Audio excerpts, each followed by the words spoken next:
जानते रहेंगे। अभी अपने नाज़रीन को आगाह करते चले कि पुलिस के ताजा दम जमान पार्क पहुंच गए हैं। इससे पहले भी पुलिस यहां पर मौजूद थी। कैदियों की वैन्स भी मॉल रोड पहुंचा दी गई हैं और यूं लग रहा है कि तैयारी पुलिस की जानिब से मुकम्मल तौर पर कर ली गई है। जिस तरह से ब्यूरो चीफ लाहौर खावर भी हमें बता रहे थे कि यहां पर मुकम्मल तैयारी है, पुलिस की जानिब से कंट्रोल संभाल लिया गया है और ताजा दम दस्ते यहां पर पहुंच गए हैं। जमान पार्क के बाहर पुलिस के ताजा दम दस्ते जमान पार्क के बाहर पहुंच गए हैं। कैदियों की वैन्स भी मॉल रोड पर पहुंचा दी गई हैं और यहां पर मुकम्मल तौर पर पुलिस ने चार्ज संभाल लिया है।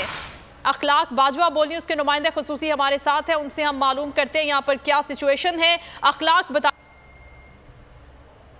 तहरीक इंसाफ के चेयरमैन इमरान खान की गिरफ्तारी के लिए पुलिस और कारकुनान के दरमियान शदीद मुज़ाहमत जो है वो जारी है। पुलिस की जानिब से बार बार जो है वो आंसू गैस और पथराव का सिलसिला जारी है, जबकि कारकुनान की जानिब से शदीद मुज़ाहमत की गई है।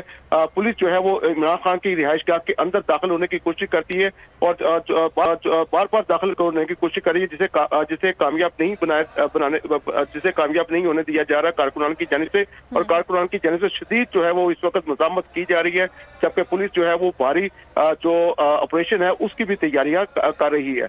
जबकि मुतअद्दिद पाकिस्तान तहरीक इंसाफ के जो कारकुनान है वो पुलिस की शेलिंग और पुलिस के पथराव की वजह से जो है वो जख्मी हो चुके हैं और इस मौके पर जो है वो अब भी जो है हालात इंतहाई कशीदे हैं और पुलिस की जानिब से ये कहा जा रहा है कि वो किसी भी वक्त जो है वो इमरान खान को गिरफ्तार करने के लिए उनकी रिहाइश का दाखिल हो जाएगी। जी ठीक है, अखलाक बाजवा।